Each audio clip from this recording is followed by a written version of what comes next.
الله وبركاته. الحمد لله نحمده ونستعينه ونستغفره ونؤمن به ونتوكل عليه ونعوذ بالله من شرور أنفسنا ومن سيئات أعمالنا.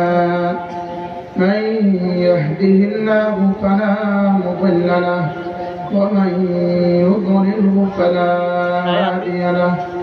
ونشهد أن لا إله إلا الله وحده لا شريك له.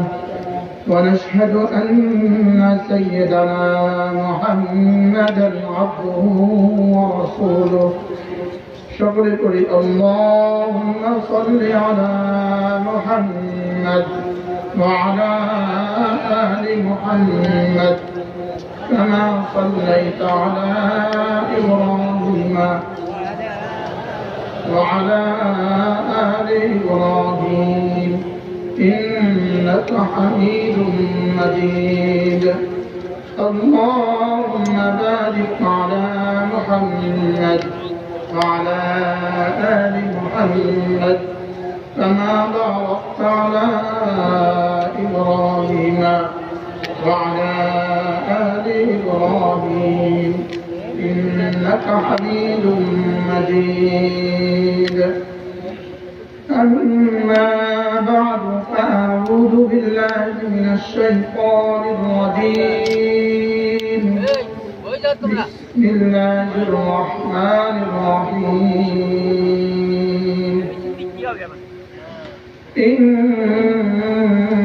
الذين يتلون كتاب الله وأقاموا الصلاة وأنفقوا مما رزقناهم سرا وعلانية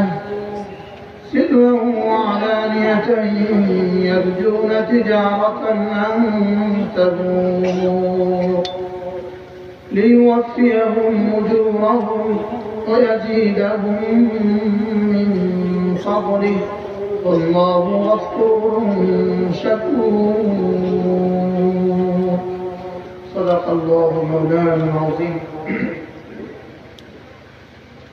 আজকে 7 ফেব্রুয়ারি 2021 হীরাপুর নুরানি তালিমুল কোরআন মাদ্রাসা ও এতিমখানা কর্তৃক আয়োজিত ভাটরা রামগঞ্জ লক্ষ্মীপুর কর্তৃক আজকের এই পবিত্র দোয়া মাহফিলের শ্রদ্ধেয় সভাপতি বিশিষ্ট ব্যবসায়ী জনাব আলহাজ গোলাম কিবরিয়া চৌধুরী সাহেব, সভাপতি মাদ্রাসা, শ্রদ্ধেয় ওলামায়ে কেরাম, শ্রদ্ধেয় সুধী সমাজ ও আমার যুবক ভাইয়েরা, পর্দার আলেম মা ও বোনেরা, আল্লাহ তাআলার অগণিত অসংখ্য প্রশংসা যিনি দয়া করে মেহেরবানি করে আমাকে আপনাকে কোরআনে কারীমের নিসবতে, দাওয়াত ও তাবলীগের নিসবতে, জিক্র ও ফিকরের নিসবতে একত্রিত হয়ে কোরআনে কারীম থেকে কিছু কথা বলার শোনার তৌফিক দান করেছেন। এজন্য বলি আলহামদুলিল্লাহ।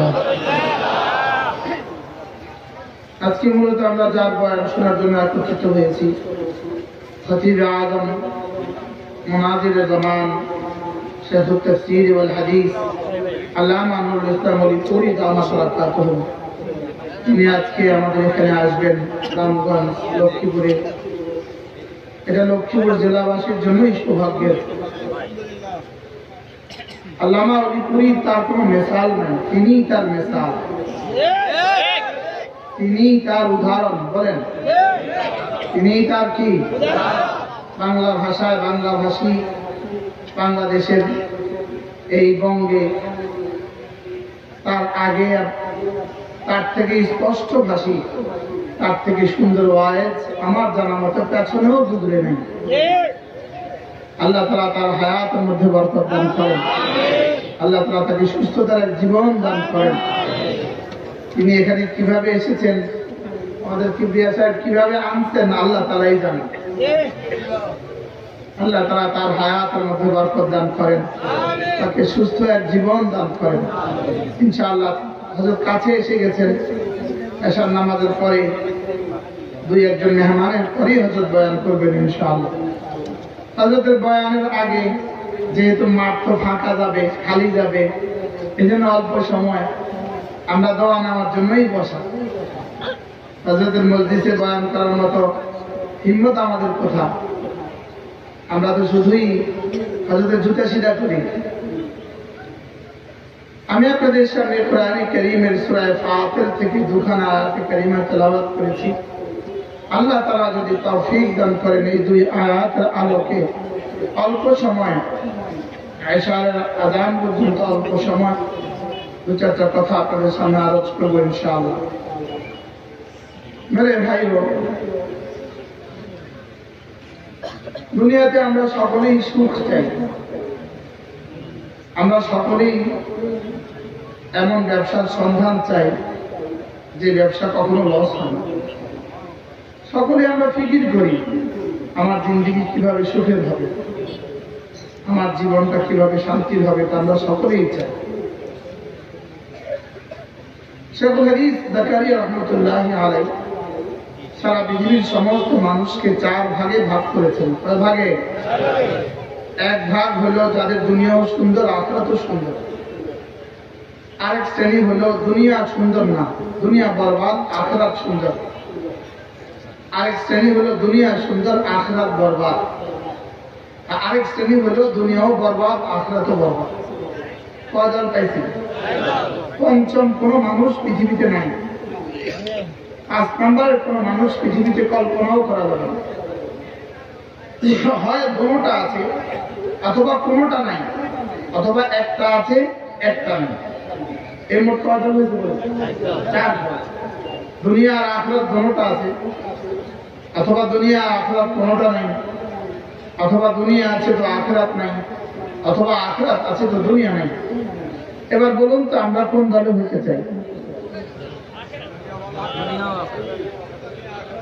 বলেন, আমরা প্রথম শ্রেণীর মানুষ হতে চাই যে আমার দুনিয়া বাকরদের জরুরত হয়ে যায় আর আখিরাত আমার আল্লাহ তাআলার শান মতে হয়ে যায়। দুনিয়া আমার প্রয়োজন পুরা হয়ে যায় আর আখিরাত আল্লাহ তাআলার শান মতে আমাকে দিয়ে দেয়। তাহলে আমরা কি চাই বলেন? আমরা দুনিয়াও চাই, আখিরাতও চাই। আর দুনিয়া আর আখিরাত দুটোটাকে আল্লাহ তাআলা ঈমান আমলের সাথে দুনিয়া আর আখিরাত দুটোটা জুড়ে দিয়েছেন। মান আমিলা সালিহান মিন যাকারিন আও উনসা ওয়া মুমিন ফালানুহয়িন্নাহু হায়াতান তাইয়্যিবা ওয়া লানাজজিয়ান্নাহুম আজরাহুম বিআহসানি মা কানু ইয়ামালুন। রব্বুল আলামিন বলেন, চাই তুমি পুরুষ হও, চাই তুমি মহিলা হও, চাই তুমি শিক্ষিত হও, চাই তুমি অশিক্ষিত হও, চাই তুমি ধনী হও, চাই তুমি দরিদ্র হও, চাই তুমি আরব হও, চাই তুমি আজব হও, চাই তুমি এশিয়ান হও, চাই তুমি ইউরোপিয়ান হও, তুমি আমেরিকান হও। রব্বুল আলামিন বলেন, তুমি যদি দুটো বানাও আমি দুটো বানাবো, তুমি যদি ঈমান বানাও, তুমি যদি আমল বানাও, আমি তোমার দুনিয়া বানাবো, তোমার আখিরাত বানাবো। আমার কাজ কটা? দুইটা। আমার কাজ কটা? এক নম্বরে হলো ঈমান। এক নম্বর কি? ঈমান হবে শিরিক মুক্ত, ঈমান হবে কি মুক্ত? আর 2 নম্বরে হবে আমল, আমল হবে বেদাত মুক্ত এবং গুনাহ মুক্ত। ভিতরেরটা হবে শিরিক আর কুফরি মুক্ত, বাহিরেরটা হবে বেদাত মুক্ত এবং গুনাহ মুক্ত। বাইরেরটা হবে কি? বেদাত মুক্ত এবং গুনাহ মুক্ত। ভিতরেরটা হবে কি? বলে না, শিরিক ও কুফরি মুক্ত। ভিতরটা কি? শিরিক ও কুফরি মুক্ত। লা ইলাহা ইল্লাল্লাহ, লা ইলাহা ইল্লাল্লাহ, লা ইলাহা ইল্লাল্লাহ, লা ইলাহা ইল্লাল্লাহ, লা ইলাহা ইল্লাল্লাহ, লা ইলাহা ইল্লাল্লাহ, লা ইলাহা ইল্লাল্লাহ, লা ইলাহা ইল্লাল্লাহ লা ইলাহা ইল্লাল্লাহ লা ইলাহা ইল্লাল্লাহ লা ইলাহা ইল্লাল্লাহ লা ইলাহা ইল্লাল্লাহ লা ইলাহা ইল্লাল্লাহ মুহাম্মাদুর রাসূলুল্লাহ। লাখ তলোয়ার দিয়ে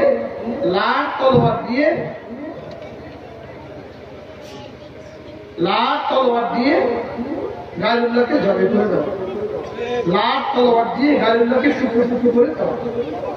লাখ তলোয়ার দিয়ে গায়রুল্লাহকে জবে করে দাও। বলেন লাখ তলোয়ার দিয়ে কি করা? বলেন গায়রুল্লাহকে জবে করে দাও। কলিজা থেকে সমস্ত গায়রুল্লাহ বের করে দেওয়া। কলিজা থেকে সমস্ত গায়রুল্লাহ বের করে দেওয়া। কি বের করা? এমনকি হালাল মহাব্বত কলিজা থেকে আল্লাহ তাআলার সামনে হালাল মহাব্বত বের করা। হযরত ইব্রাহিম আলাইহিস সালাম তার ছেলেকে ভালোবাসতেন। ছেলেকে ভালোবাসা কোনো অপরাধ না। ছেলেকে ভালোবাসা কোনো কি না? অপরাধ না। এটা মাকবুজ না, এটা মাজমুম না, এটা মামদুহ, এটা প্রশংসিত বিষয়। ছেলেকে ভালোবাসা এটা ভালো বিষয়। ছেলেকে ভালোবাসাটা কি? লেকিন ছেলের ভালোবাসা একটুখানি বেশি হয়ে যাওয়ার কারণে এটা যেন আল্লাহ তাআলার কাছে পছন্দনীয় হলো না।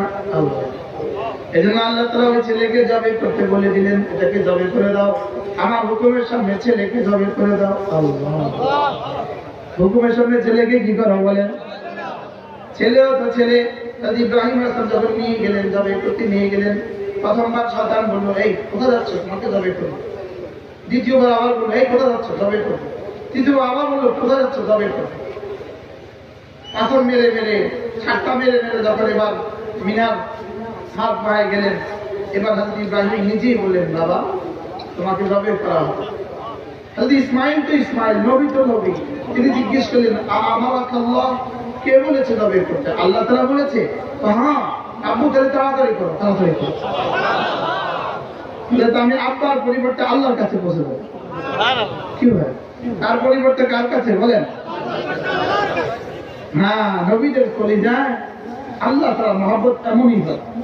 6 বছরের বাচ্চার কলিজায় আল্লাহর মহব্বত বাপের মতো হয়ে খালিল আলাইহিস সালামের কলিজায় যে পরিমাণ মহব্বত, তো ছেলে ইসমাইলের কলিজায় এই পরিমাণ মহব্বত হয়ে গেছে।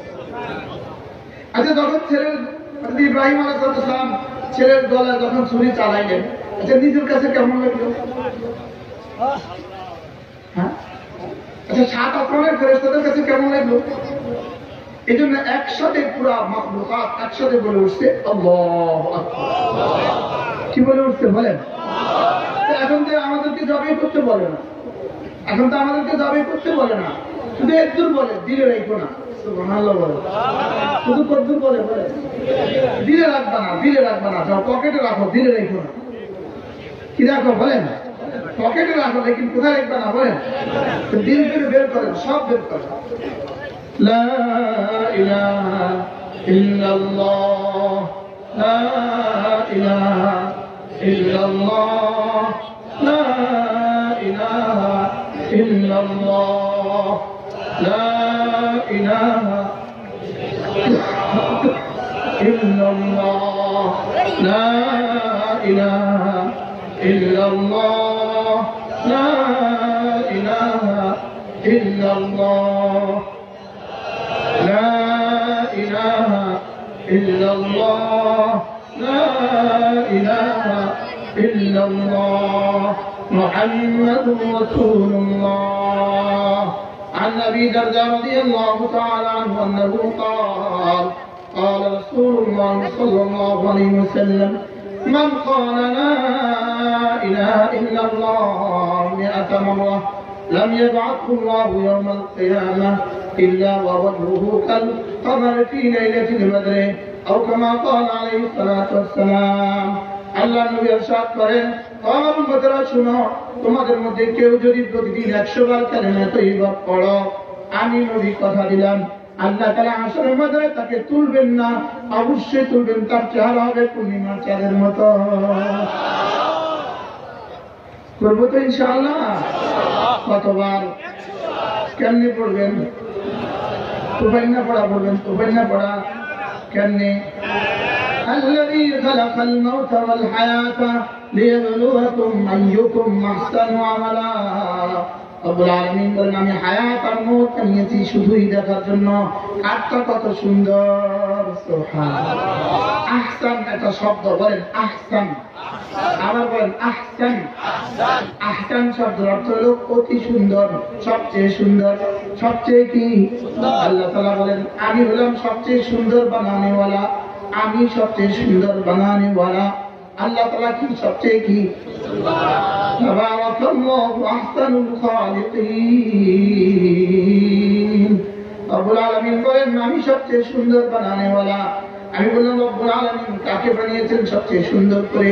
রব্বুল আলামিন বলেন লাকাদ খালাকনাল ইনসানা ফি আহসানি তাকওয়িম।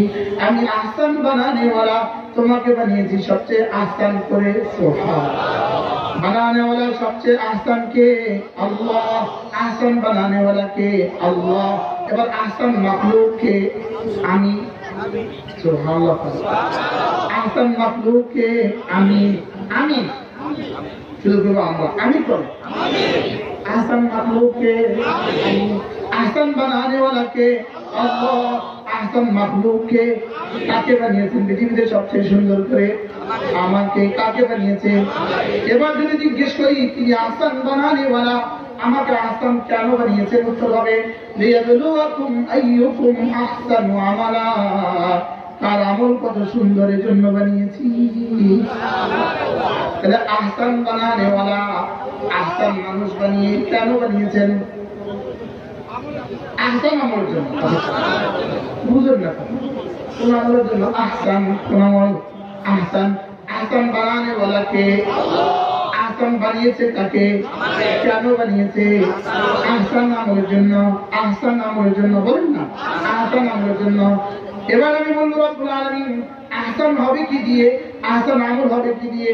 রব্বুল আলামিন বলেন ওয়াত্তাবিউ আহসানা মা উনজিলা ইলাইক। যে কিতাবটা তোমার কাছে দিয়েছি এটা আহসান কিতাব, এটা যদি ধরো তোমার আমল আহসান হবে। কি ভাই আমাদের কিতাব কি আহসান? আমাদের কিতাব কি? তাহলে আল্লাহ আহসান, আমি আহসান, আমার কিতাব আহসান, আমার আমল যদি আহসান হয়। আমি বললাম রব্বুল আলামিন আমার যদি আমল আহসান আপনি আমাকে কি দিবেন?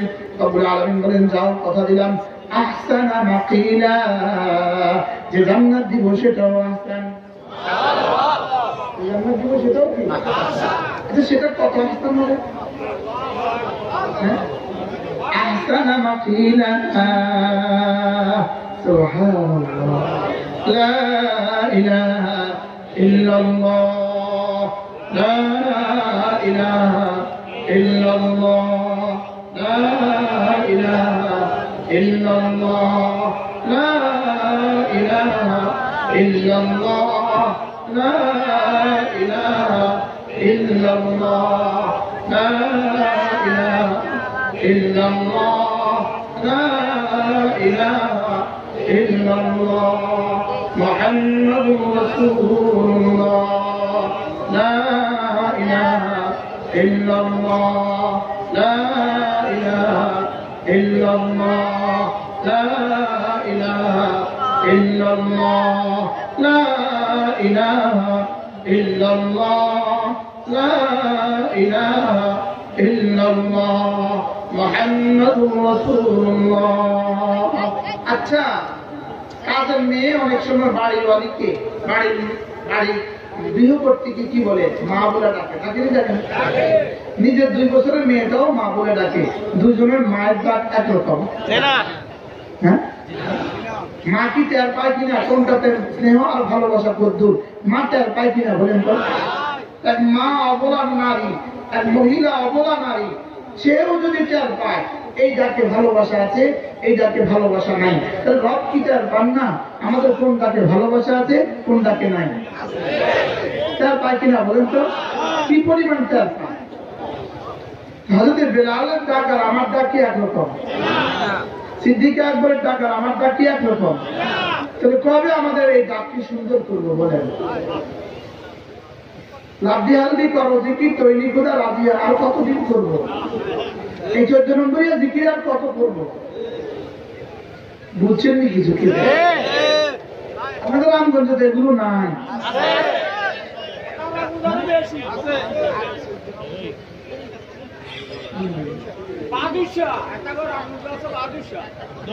লা ইলাহা ইল্লাল্লাহ, লা ইলাহা ইল্লাল্লাহ, লা ইলাহা ইল্লাল্লাহ, লা ইলাহা ইল্লাল্লাহ, লা ইলাহা ইল্লাল্লাহ, লা ইলাহা ইল্লাল্লাহ, লা ইলাহা ইল্লাল্লাহ, লা ইলাহা ইল্লাল্লাহ, মুহাম্মাদুর রাসূলুল্লাহ।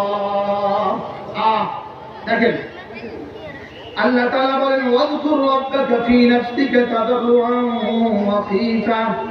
আল্লাহ তাআলা বলেন মনে মনে মনে মনে মনে মনে ভয়ে ভয়ে তুমি রবের জিকির করো। সুবহানাল্লাহ। বলেন মনে মনে, বলেন ভয়ে ভয়ে আস্তে আস্তে রবের জিকির করো। তোমার জিকির থেকে যেন বোঝা যায় এটা আমাকে ভালোবাসে, এটা আমাকে ভয় করে, এটা আমার কাছে জান্নাতের আশা করে। সুবহানাল্লাহ। আমার জিকির থেকে যেন বোঝা যায় এটা আমাকে ভালোবাসে। বলেন এটা আমাকে কি করে? বলেন এটা আমাকে কি করে? ভালোবাসে। এই ভালোবাসা কিন্তু আওয়াজ দিয়ে হয় না। কি বলছি বলেন? বলেন ভালোবাসা কি দিয়ে হয় না? বলেন আওয়াজ দিয়ে হয় না। বলেন ভালোবাসা কি দিয়ে হয় না? এই ভালোবাসার আওয়াজ নেই, ভালোবাসা হলে আওয়াজ কম হয়। বলেন কি বলছি? ভাষণ করে দুজনের কথা কি দূর থেকে মানুষ শুনে? বিয়ে না করেন না দূরের লোক ভাষণ করার আওয়াজ কি বাইরে থেকে শোনা যায়? কি দেখা? এটা ভালোবাসা বেশি যে বলেন এটা কি বলেন?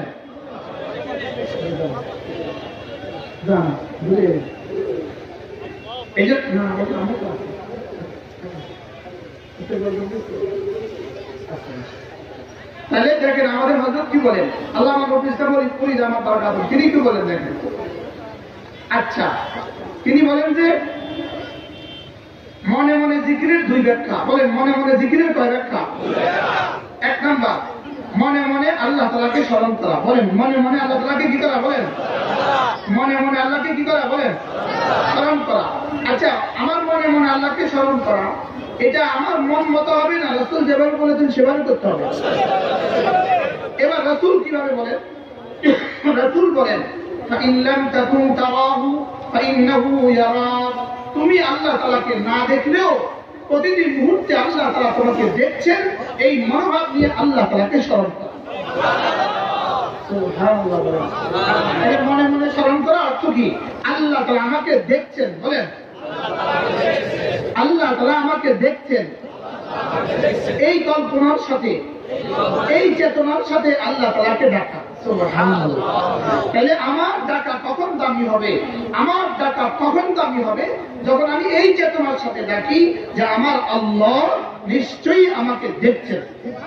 বলেন আমার আল্লাহ, বলেন নিশ্চয়ই আমাকে দেখছেন। এই কথাটা 3 বার মুখস্থ করেন, প্রত্যেকে বলেন আমার আল্লাহ নিশ্চয়ই আমাকে দেখছেন। এই চেতনার সাথে আল্লাহ তাআলার জিকির হবে, এই চেতনার সাথে নামাজ হবে, এই চেতনার সাথে রোজা হবে, এই চেতনার সাথে ওয়াজ হবে, এই চেতনার সাথে আমার জিন্দেগি হবে।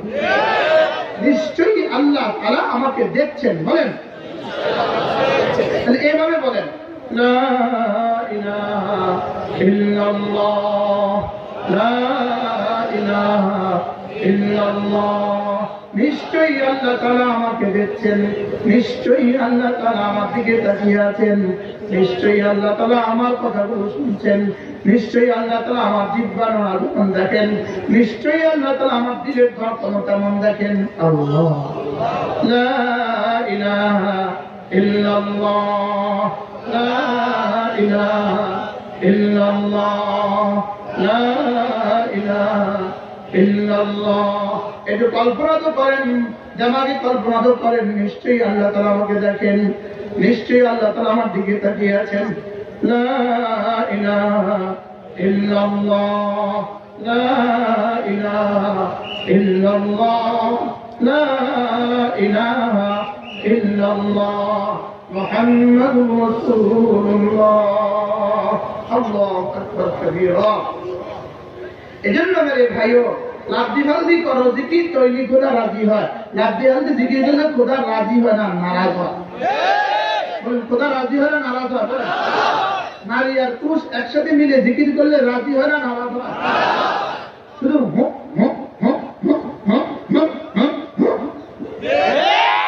আওয়াজ আসে কিনা? রামগঞ্জ থেকে রাতের 3টা বাজে 4টা বাজে আওয়াজ আসে কিনা? এটা আল্লাহ রাজি হয় না, নারাজ হয়? বলে তাহলে জিকির হবে রাসূল যেভাবে বলেছেন সেভাবে। বলেন জিকির কোন ভাবে হবে? বলেন রাসূল যেভাবে করতে বলেছেন এভাবে যদি জিকির হয়, এই জিকির আমাকে জান্নাত পর্যন্ত পৌঁছিয়ে দিবে, এই জিকির আমাকে আল্লাহ পর্যন্ত পৌঁছিয়ে দিবে। আর যদি খোদা না খাস্তা, আমাদের ওই পুরী আমার তারা কাঁধুন হুজুর অনেক আগে একবার বলছেন যে ঢাকা যাবে এক ভদ্রলোক, উনি ঢাকার গাড়িতে না উঠেছিল, আপনার গাড়িতে উঠছে। উনি ঢাকা গাড়ি লেখাপড়া জানে না, মূর্খ মানুষ, তো বেচারা ঢাকাও চিনে না, চিটাগং চিনে না। গাড়ির মধ্যে তো ঢাকা লেখা আছে, সে করতে পারে না, তো সে চিটাগংয়ের গাড়িতে উঠছে। আচ্ছা, দেখতে তো একরকম, কিন্তু যায় কোন দিকে? এখন চাকা যত ঘুরে ঢাকা তত দূরে। বলেন 14 নম্বরিয়া জিকির যত করে জান্নাত তত দূরে। আর দাওয়া দিত না,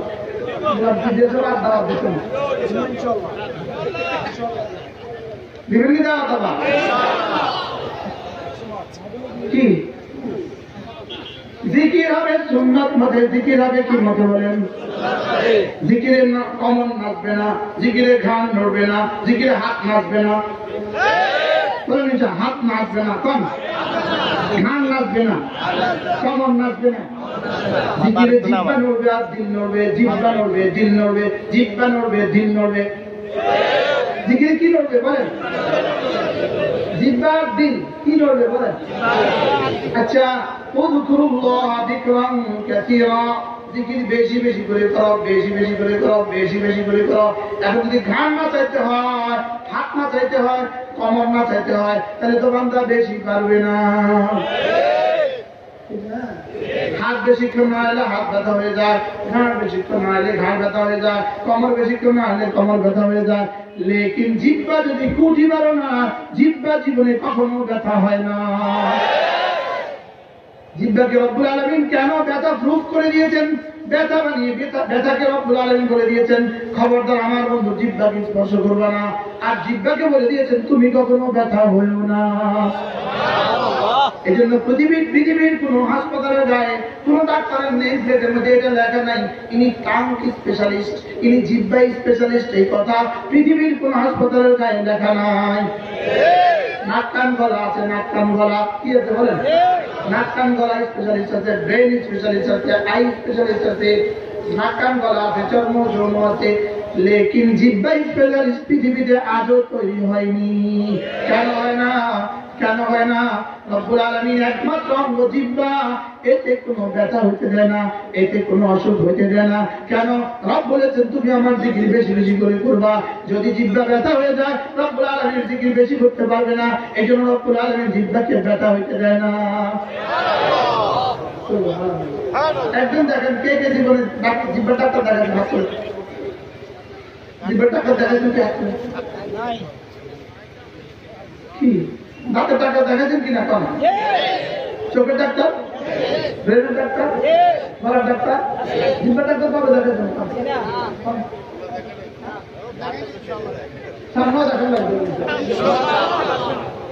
আরে জিহ্বার ডাক্তার নাই, জিহ্বার ডাক্তার কি বলে? জিহ্বার ডাক্তার আছে, জিহ্বার ডাক্তার নাই কেন? জিহ্বার ডাক্তার এই জন্য নাই, জিহ্বার ডিউটি হলো জিকির করা। সুবহানাল্লাহ বলবেন না? জিহ্বার ডিউটি কি করা? বলেন এই জন্য জিহ্বার ডাক্তার কি? এই জন্য আমাদের আল্লাহ মাওলানা ফরিদ আহমদ রাকাতুম তিনি বড় মজা করে বলেন মনে মনে জিকির বলতে কি বোঝায়? এটা তো আমরা বুঝলাম। মনে মনে জিকির বলতে বোঝায় আমি মনে মনে জিকির করলাম, এই কথা মনে করে করে নিশ্চয়ই আল্লাহ আমাকে দেখেন। সুবহানাল্লাহ, নিশ্চয়ই আল্লাহ কি করেন বলেন, আমাকে দেখেন। আরেকটা হলো মুখে মুখে মুখে মুখে জিকির করা, উচ্চ আওয়াজে জিকির করা। বলেন উচ্চ আওয়াজে কি করা, উচ্চ আওয়াজে জিকির করা। আর উচ্চ আওয়াজে জিকির মানে এতটা উচ্চ আওয়াজে করা আমার আওয়াজ যেন আমার কানে শুনে। সুবহানাল্লাহ বলেন, আমার আওয়াজ যেন আমার কানে শুনে, আমার আওয়াজ যেন আমার কানে শুনে। লা ইলাহা ইল্লাল্লাহ। আচ্ছা, আমাদের ইমাম সাহেবরা জোহরের নামাজের কেরাত কত জোরে পড়ে? আচ্ছা, মাগরিবের কেরাত কত জোরে পড়ে? কত জোরে?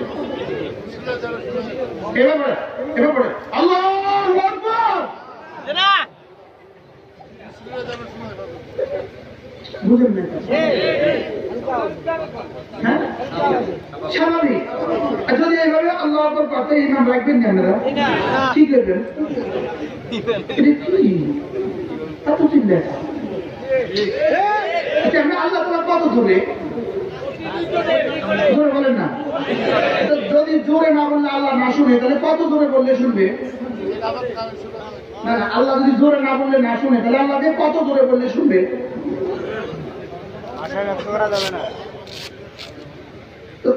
এটা এত জোরে বলা কেন? এটা মাইক লাগান কি লেগা? ওরা চিন্তা পাচ্ছে জোরে করা। এটা নাচা কি লেগা? এটা নাচা কি লেগা? নারী আর পুরুষ জমা করা কি লেগা? কালালি গাওয়া কি লেগা? কি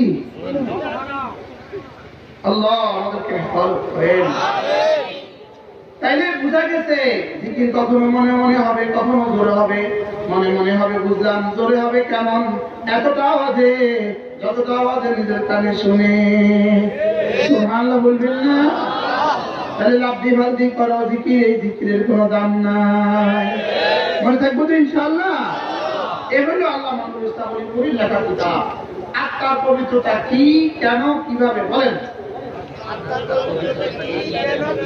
কার লেখা, কার বয়ান? আল্লাহ মাহমুদ ইসলামের পুরি দাওয়াত করার বয়ান।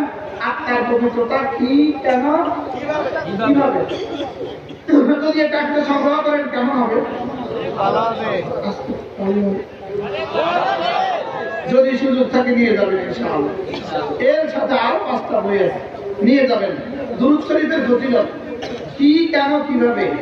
লা হাওলা ওয়ালা কুওয়াতা ইল্লা বিল্লাহ কি, কেন, কিভাবে? তওবা ও ইস্তিগফার কি, কেন, কিভাবে? জিকিরের পরিচয়, জিকিরের ফজিলত, মারফতের হাকিকত। জিকিরের পরিচয়, জিকিরের ফজিলত, মারফতের হাকিকত, আল্লাহ তাআলার সিফাত নিয়ে যাবেন। আল্লাহ তৌফিক দান করেন, আমিন। জিকির শিখা উচিত, শিখা উচিত। ঈমান ও আমল শিখা উচিত। বলেন শিখা।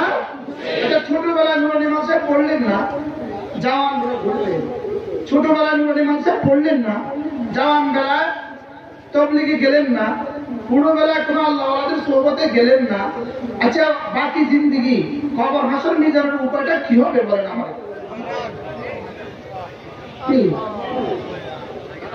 জওয়ানরা বলেন না, এই ফেসবুকে কি তোমার কবর? এই মোবাইলে কি তোমার হাসর? এই জিন্দেগি না আরো জিন্দেগি আছে? জোরে বলেন না। এই জীবনের জীবন না আরো জীবন আছে? ওই জীবনের